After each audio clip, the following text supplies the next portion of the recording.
Dios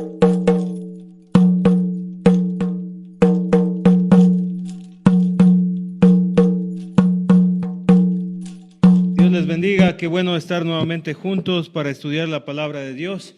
Estamos estudiando el libro de Marcos, versículo a versículo, y esta vez estamos en Marcos capítulo 9, hermanos queridos. Marcos capítulo 9, versículo 38. Ese es nuestro pasaje de estudio bíblico. Marcos capítulo 9, versículo 38 hasta el versículo 41. Esos versículos vamos a estudiar.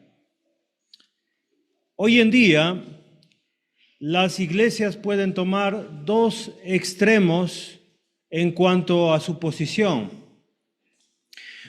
A veces son abiertos para con todos. Y ser abiertos para con todos, de cierta manera, es malo, porque empezamos a experimentar algo que se llama el ecumenismo. No sé si ustedes han escuchado, ecuménico. Esa palabra es muy importante aprenderla porque hay personas que dicen, no importa cualquiera que sea la religión, todos somos hermanos. Pero ese es un problema porque siempre cuando una persona tiene ese pensamiento o una iglesia tiene ese pensamiento, siempre peligra la verdad, porque no todos están en la verdad. ¿Estamos de acuerdo? Ese es un extremo. El otro extremo es cuando las personas son cerrados a todos. O sea, al contrario de ser abiertos a todos, son cerrados a todos y eso convierte a la iglesia o a la persona en otro ismo. Se llama el sectarismo. ¿Sí? Es el otro extremo, hermanos. Y eso hace que las personas caigan en un pecado, y el pecado es ser orgullosos. Entonces hay congregaciones que no se llevan con nadie, que no confían en nadie y no van a relacionarse con otros. Eso se llama sectarismo. Lo contrario, lo que ya dije, para los que no me pusieron atención desde el principio, lo contrario es los ecuménicos, que quieren llevarse con todos, cualquiera que sea la religión, la que sea. Y eso también es un problema. Entonces, nosotros debemos buscar un equilibrio como Iglesia de Cristo aquí en Pilanquí y debemos pensar de forma madura. ¿Estamos de acuerdo? Ok. Estamos en el versículo 38 y vamos a ver cómo los discípulos de Cristo van a caer en otro ismo. Ellos van a caer en el elitismo. Ya les voy a explicar por qué van a caer en el elitismo. Dice el versículo 38, Juan le respondió diciendo, es interesante, la pregunta es, ¿a qué le respondió Juan?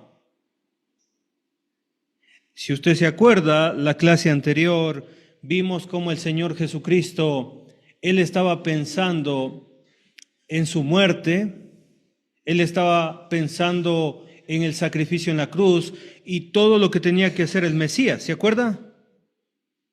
¿Se acuerda? Ok. En ese contexto, hermanos queridos, ellos no entendían lo que estaba pasando y se estaban disputando cuál era el mayor de ellos en el camino. ¿Se acuerda? Que estaban conversando en el camino, ¿quién es el mayor? Yo soy el mayor, yo soy el que mando. Y Jesucristo les reprendió. ¿Se acuerda que en el versículo 35, entonces Él se sentó y llamó a los 12, como era el maestro, como era el rabino, ¿qué hizo? Les sentó a todos y Él se sienta para enseñar. Y Él les dice, si alguno quiere ser el primero, debe ser ¿qué? El postrero de todos. Este pensamiento no significa que, miren, yo voy a ponerme al último de la fila de la comida para recibir la comida y yo voy a ser el primero. O sea, no tiene sentido eso. ¿Sí? No tiene nada que ver con eso, sino que tiene que ver con la humildad. El mayor de todos es el que sirve. El mayor de todos es el que va a ser bueno con las demás personas. Por eso les pone un niño. La palabra niño tiene más que ver con un bebé, como Rachel que está por ahí. Debemos tratar a los demás bien. De eso se trata. Debemos aprender a tratar bien a los demás. Jesús, tomado el bebé, el niño en los brazos, decía, hay que tratar bien a los demás. Y el que reciba en mi nombre a un niño como este, me recibe a mí, y el que a mí me recibe, no me recibe a mí, sino al Padre que me envió. Eso les acabo de decir. Es decir, traten bien al que parezca menos. Traten bien al más pequeño para ser primero en el reino de Dios. Eso es lo que estaba enseñando Jesús. ¿Se acuerda de la clase anterior? Ahora, en este contexto, versículo 38, Juan le respondió diciendo,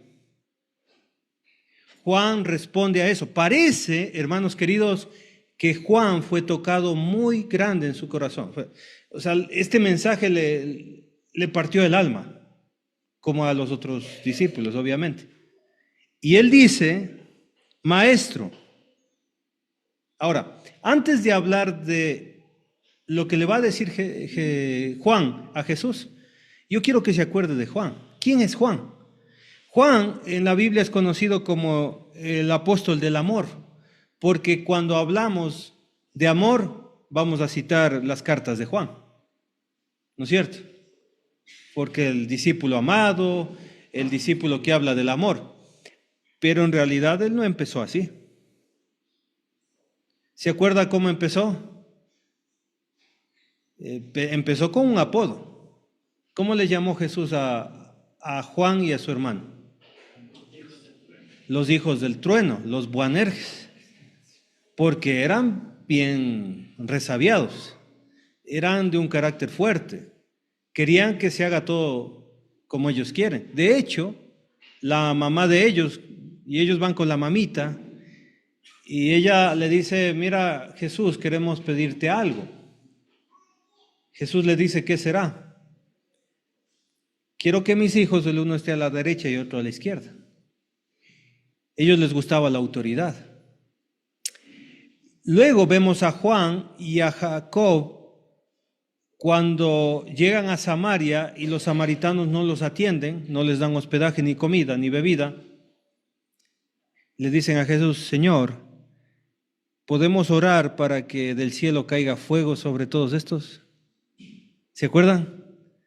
O sea, Juan y Jacob eran de carácter fuerte, ¿no? O sea, yo aquí veo que no tienen nada de amor. Obviamente que después de ser tocados por Jesús y de ser enseñados por Él cambian. Pero aquí vamos a ver algo que pide Juan y quiero que usted analice el pensamiento que tiene Juan. Probablemente ese pensamiento tenga usted en su corazón. Entonces vamos a ver lo que dice Juan. Maestro, todavía no le dice Señor, es interesante esto. Hemos visto a uno que en tu nombre echa fuera demonios, pero él no nos sigue y se lo prohibimos porque no nos seguía. ¿Cuál es el problema que tiene Juan? Escucha que hay que servir, hay que pensar en los demás y parece que él está conmovido en su espíritu y le dice, Señor, tuvimos este caso. Había un hombre ¿qué estaba haciendo? Echando fuera demonios. No sabemos quién es este hombre, pero este hombre tiene el poder de Dios. Este hombre puede echar los demonios, así como ellos tenían la autoridad en el capítulo 6 de echar demonios. Y la otra cosa, dice el texto, que ellos le prohibieron. Ahora, si usted se da cuenta, ¿cuál es la razón, hermanos queridos, por qué ellos deciden prohibirle dejar de echar demonios? ¿Cuál es la razón? Aparece en dos ocasiones en el versículo 38. Exacto, no le sigue. La primera dice, no nos sigue. Y le prohibimos porque no nos seguía. Esto, hermanos queridos, se llama elitismo. Ellos están prohibiendo a otra persona hacer un trabajo espiritual por una razón. ¿Cuál es la razón? No pertenece a nuestro grupo. No pertenece a nuestro club. No nos simpatiza. Porque no está con nosotros. Ahora, piensen esto, hermanos queridos. Ellos no le prohíben porque está enseñando falsa doctrina. Tampoco le prohíben porque está blasfemando. Y es interesante lo que dice Juan. ¿Qué dice Juan? No nos sigue, no nos seguía. ¿Por qué no dice Juan, le prohibimos porque no te sigue a ti, Señor? Le prohibimos porque no nos sigue. Esto, hermanos queridos, se llama sectarismo. Esto se llama elitismo. Elitismo significa que estas personas se creen los únicos y los únicos que pueden hacer lo que ellos hacen. Parece, hermanos queridos, parece que Juan todavía tiene mucho de lo carnal. Parece que tiene mucho de su vida pasada todavía. Todavía no puede dejar muchas cosas. Si usted se dio cuenta, ¿qué estaba haciendo este hombre? Estaba echando demonios. Ahora, vamos al capítulo 6. Un ratito, vamos al capítulo 6.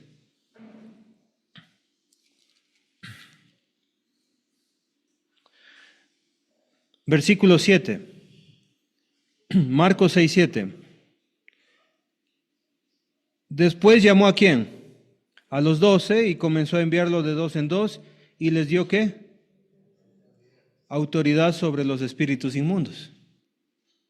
Y mire cuando tuvieron la autoridad, 6:12, ¿qué hicieron? Y saliendo predicaban que los hombres se arrepintiesen. ¿Y qué hacían ellos? Echaban fuera muchos demonios y ungían con aceite a muchos enfermos y los sanaban. Pero ¿qué pasó, hermanos queridos, después de la transfiguración?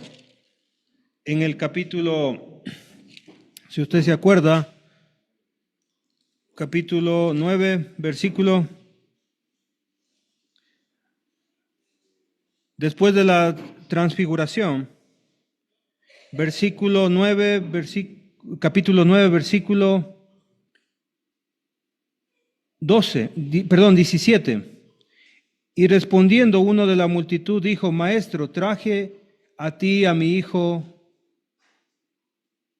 que tiene un espíritu mudo, ¿sí?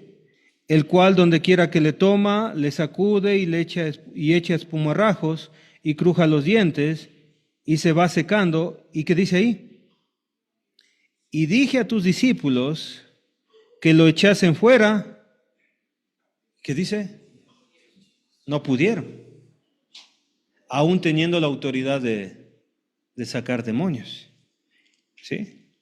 Y de hecho, más adelante, versículo 28 del 9, cuando él entró en casa, sus discípulos le preguntaron, ¿por qué nosotros no pudimos echarle fuera? Verso 29, este género con nada puede salir sino con oración y ayuno. Es decir, les faltaba consagración. Pero de repente aparece un hombre que está echando fuera demonios. Parece que Juan está celoso. Parece que Juan le da muchos celos de la obra que está haciendo otra persona. Y lo que primero hacen es, le prohibimos. Le prohibimos que no haga eso. La pregunta para nosotros es, ¿será que nosotros también podemos caer en lo mismo? Pensar que otras personas no pueden hacer el trabajo de Dios porque no lo hacen como nosotros lo hacemos, o porque no son iguales que nosotros, o porque no están en nuestro grupo, como lo pensaba Juan. Si no están en nuestro grupo, entonces no pueden hacerlo. ¿Será que hemos caído nosotros en eso? ¿Hemos tenido en nuestra mente ese pensamiento? Y por eso es que algunas iglesias no se llevan con nadie, hermanos. Son solos y por años son el mismo grupo y no se llevan con nadie. Y eso es un grave problema. Y en el versículo 39, aquí vamos a encontrar la prohibición de la prohibición. En el versículo 39. Pero Jesús, estoy en Marcos 9:39, pero Jesús le dijo, no se lo prohibáis. No se lo prohibáis. Porque ninguno hay que haga milagro en mi nombre que luego pueda decir mal en mi nombre. Y lo que dice Jesucristo es muy interesante. Está confirmando que Él es uno de sus discípulos. Si usted se dio cuenta. Y está diciendo que está hablando del nombre de Jesús. Y que lo está haciendo en el nombre de Jesús. Yo no sé cómo, hermanos queridos, reaccionaría Juan, pero no aparece palabras de Juan. ¿Será que nosotros ponemos reglas para que la gente no se acerque a Cristo? ¿Será que nosotros ponemos reglas para que la gente no trabaje para Cristo? Es que no hace esto y no puede hacerlo. Es que no, porque no. Ahora, no quiero que confunda la doctrina que tenemos. O sea, nosotros, la Iglesia de Cristo aquí en Pilanquí, nosotros defendemos la sana doctrina. Obviamente nosotros no vamos a relacionarnos con diferentes grupos que existen aquí porque la doctrina no está de acuerdo a la sana doctrina. ¿Sí? De hecho lo dice Romanos 16:17, por favor, Romanos 16:17, que dice ahí. Es un mandamiento de parte del Señor.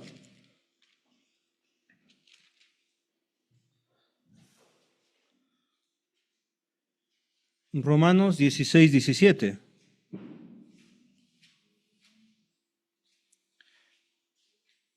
Mas os ruego, hermanos, que os fijéis en los que causan divisiones y tropiezos. ¿Y cuál es el problema? ¿Qué están haciendo ellos? En contra de la doctrina que vosotros habéis aprendido. ¿Y qué hay que hacer con esa gente? Debatir con ellos y argumentar con ellos y pelearnos con ellos. Apartarnos de ellos. ¿Sí se da cuenta? Entonces, Dios nos manda que nosotros debemos cuidar la doctrina y apartarnos de la gente que está enseñando diferente doctrina. ¿Sí? Pero, hermanos queridos, no debemos confundir con lo que está pasando aquí en Marcos. Lo que está haciendo Juan es que les prohibimos predicar, y esta palabra prohibirle significa que lo exigieron.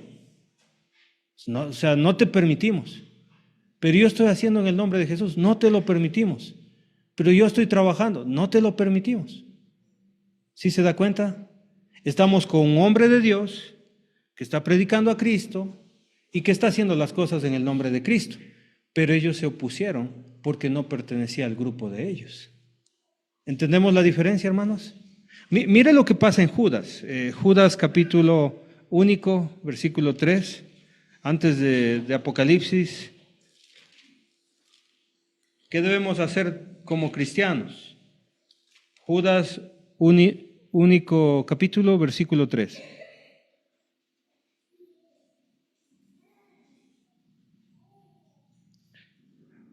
Amados, por la gran solicitud que tenía de escribiros acerca de vuestra común salvación, me ha sido necesario escribiros, exhortándoos que contendáis ardientemente por la fe que ha sido una vez dada a los santos. O sea, yo debo estar siempre pendiente de la doctrina, pero también siempre de llevarme bien con las otras congregaciones y llevarme bien con los hermanos de la iglesia. Pero si hablan falsa doctrina, lo siento, tengo que apartarme, tengo que defender la doctrina. Amén. ¿Estamos de acuerdo? Muy bien. Volvamos a Marcos, capítulo 9, versículo 39. Ok, Jesús entonces habla de que no se debe prohibir predicar el Evangelio. Versículo 40. Porque el que no es contra nosotros, por nosotros es. Entonces, ¿uno qué debe hacer? Uno debe siempre amar a los hermanos y llevarnos bien con nuestros hermanos. Por eso la Iglesia de Cristo en Pilanquilla mismo, el siguiente, ¿cuándo es? En marzo, es verdad, tenemos un culto unido con la vecina congregación de Natahuela, porque nosotros queremos llevarnos bien. El fin de marzo tenemos un culto unido donde vamos a reunirnos probablemente con 12 congregaciones de la Iglesia de Cristo. ¿Por qué? Porque buscamos la unidad, pero también la sana doctrina, ¿sí? Versículo 41. Y cualquiera que os diere un vaso de agua en mi nombre, porque sois de Cristo, de cierto os digo que no perderá su recompensa. Este texto es muy interesante. No solamente, hermanos queridos, yo debo llevarme bien con aquellos que predican a Cristo. ¿Qué tengo que hacer? No solamente llevarme bien, no solamente no oponerme al trabajo de ellos. ¿Qué debo hacer? ¿Cuál era el contexto que venimos hablando? ¿Se acuerda?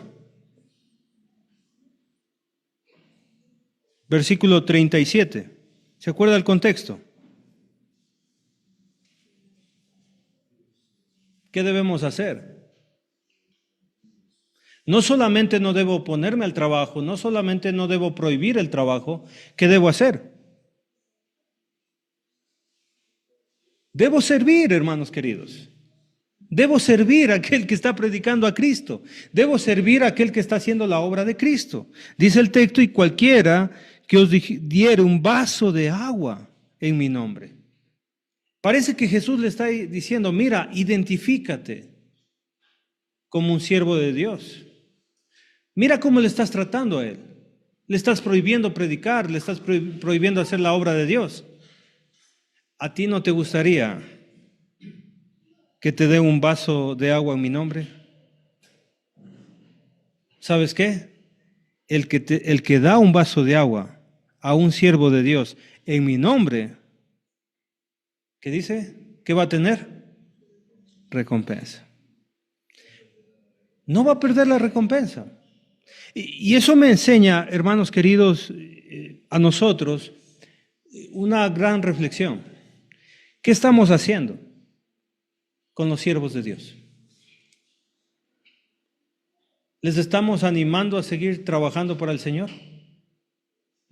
¿Les estamos dando el vaso de agua que necesitan para seguir adelante? Qué interesante, un vaso de agua, ¿no? Me hace pensar en la predicación, me hace pensar en el cansancio, me hace pensar en la garganta. ¿Cómo usted trata a los siervos de Dios? ¿Cómo usted trata a los que predican? ¿Cómo usted trata a los que le sirven al Señor, los que están haciendo la obra de Dios? Es una gran reflexión. Recuerde que Jesucristo les está enseñando. Así como aprendimos en el texto que debemos aprender a tratar bien al hermano y perdonarlo, hace ratito en la reflexión, también debemos entender esto, que un siervo de Dios debe ser tratado bien. ¿No es cierto? Y es algo simple, un vaso de agua. Lo dice aquí, ¿no? Un vaso de agua. Entonces, a tratar bien a los siervos de Dios, que están predicando su palabra y que están haciendo la obra de Dios. Pero también Dios le ha dado a usted sabiduría para discernir cuáles son los falsos maestros. Obviamente, ¿no es cierto? Pablo habla en 2 de Timoteo, podemos ir ahí, hermanos, para ir terminando. Por favor, 2 de Timoteo.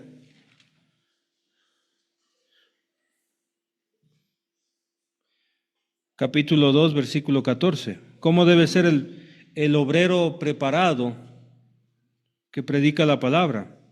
2:14, recuérdales esto, exhortándoles delante del Señor que no contiendan sobre palabra. Y cuando empezamos a discutir sobre palabras, ¿qué pasa? Lo cual para nada aprovecha. ¿Y qué resulta? En perdición de los hombres.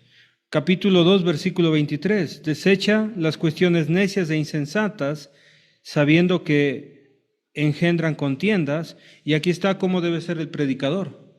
Porque el siervo del Señor no debe ser contencioso, sino amable para con todos, apto para enseñar. Es decir, uno tiene que ser un buen obrero, tiene que predicar la palabra. Pero ¿sabe qué? Hacerlo con mansedumbre. Verso 25, que con mansedumbre corrija a los que se oponen. Ahora, tal vez Dios, lo dice ahí, quizás Dios les conceda que se arrepienten para conocer la verdad y escapen del lazo del diablo en que están cautivos a su voluntad. Pero usted se preguntará, pero hermano, ¿se debe hacer eso con todos? Yo creo que no. Hay gente que está perdida completamente y son lobos. ¿Qué hay que hacer con ellos? Usted puede ver en el capítulo 3, hermanos queridos, capítulo 3, ciertos hombres que sus características me hacen saber que son lobos rapaces. Capítulo 3, versículo 2. Porque habrá hombres amadores de sí mismo, avaros, vanagloriosos, soberbios, blasfemos, desobedientes a los padres, ingratos, impíos. Estas son características de un falso obrero. Sin afecto natural, implacables, calumniadores, intemperantes, crueles, aborrecedores de lo bueno, traidores, impetuosos, infatuados, amadores de los deleites más que de Dios, que tendrán apariencia de piedad, pero mire, aquí está la clave, pero negarán la eficacia de ella. Y dice el texto que a ese tipo de obreros, ¿qué tiene que hacer el siervo de Dios? Evitar. A estos evita. Entonces yo le invito a tener esta sabiduría, hermanos, esta sabiduría que nos enseña nuestro Señor Jesucristo. No hay que ser muy permisivos a todas las doctrinas. Así como usted abre el YouTube, no tienen que escuchar a todos, porque hay falsos maestros. Pero tampoco debe ser cerrado y no llevarse con nadie. Tenemos que llevarnos con aquellos que llevan la sana doctrina. ¿Estamos de acuerdo? Ok, que el Señor les bendiga, hermanitos. Nos vemos la siguiente clase con el libro